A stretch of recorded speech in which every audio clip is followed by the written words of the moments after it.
You know, there's a saying that goes, home is where you hang your hat. But what if that place is South Dakota? Now, don't get me wrong, South Dakota has its charm. But just like any other place, it has its downsides too. Today, we're going to delve into the top 10 reasons why you might want to think twice before making South Dakota your home in 2024. So buckle up, this is going to be quite a ride. Number 10. Distance from major cities. Now, let's kick off with a little reality check at number 10. The distance from the major cities.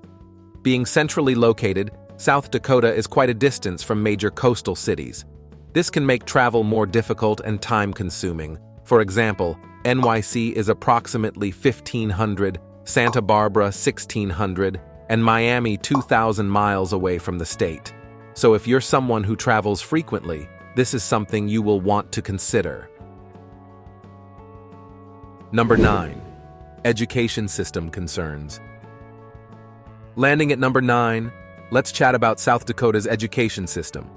Now, improvements have been made, but we're still catching up. Test scores and grads heading for higher education, we're not topping the charts. And if you're a teacher, well, it might not be the jackpot you were hoping for.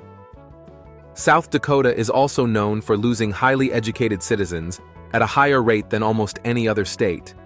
If you place a high value on education, this might be a red flag. A 2019 study from a congressional committee found that South Dakota loses highly educated citizens at a higher rate than almost any other state. Number 8. Cost of living. At number 8, we have the cost of living.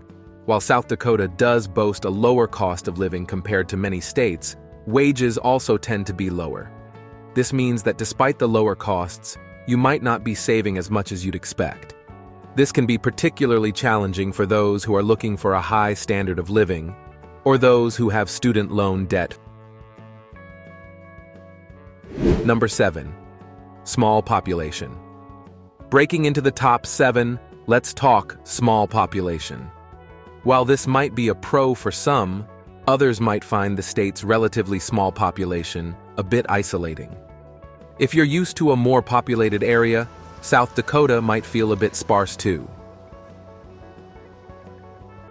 Number 6. Limited outdoor activities.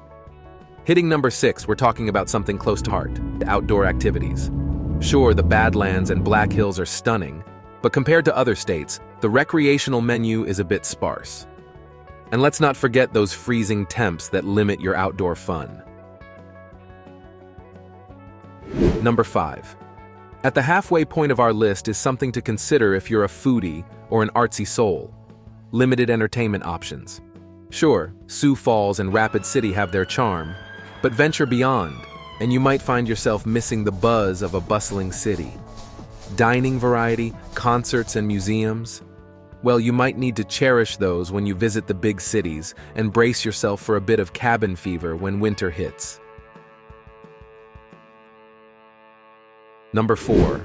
At number 4, we have diversity and inclusion. Although this might not be the case everywhere, some residents feel that South Dakota is not as welcoming to non-traditional or diverse individuals. Jeff Kleeman, who was born in Vermillion, moved his family last May. He said a lot of people are repressed and treated differently if they're not your traditional white person. They're not treated as equal to whites.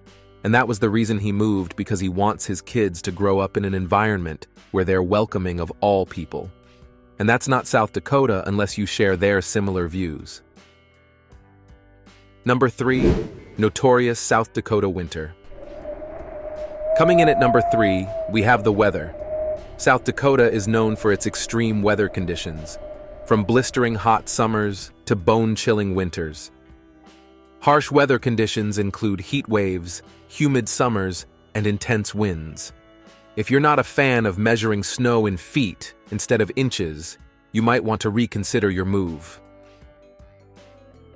Number 2. Employment opportunities. Winning our silver medal, we have employment opportunities, or rather, the lack thereof. South Dakota has been described as insular, with limited opportunities for job growth and career advancement.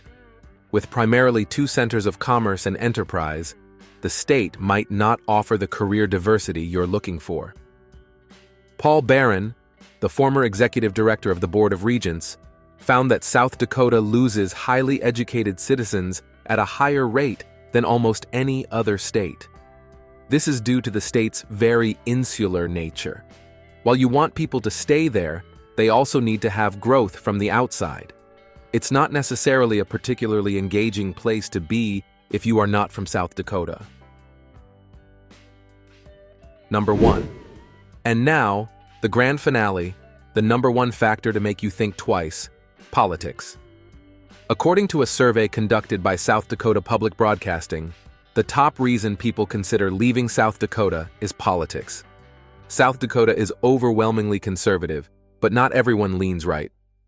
Cody Engel, the vice president of Sioux Falls Pride, an LGBTQ nonprofit, moved here 7 years ago. For the most part, Engel likes living in Sioux Falls, but he says it can be exhausting. The legislature is consistently attacking their community. These ridiculous things marginalize them even further. It just makes it hard to want to stay in this state. And there you have it, the top 10 reasons not to move to South Dakota in 2024. We hope you found this video helpful. Remember, every place has its pros and cons, and what might be a deal breaker for one person could be a non-issue for another. So, if you're considering moving to South Dakota, be sure to do thorough research and weigh these factors against your personal preferences and lifestyle. If you enjoyed this video, be sure to like, share, and subscribe for more content just like this. Until next time.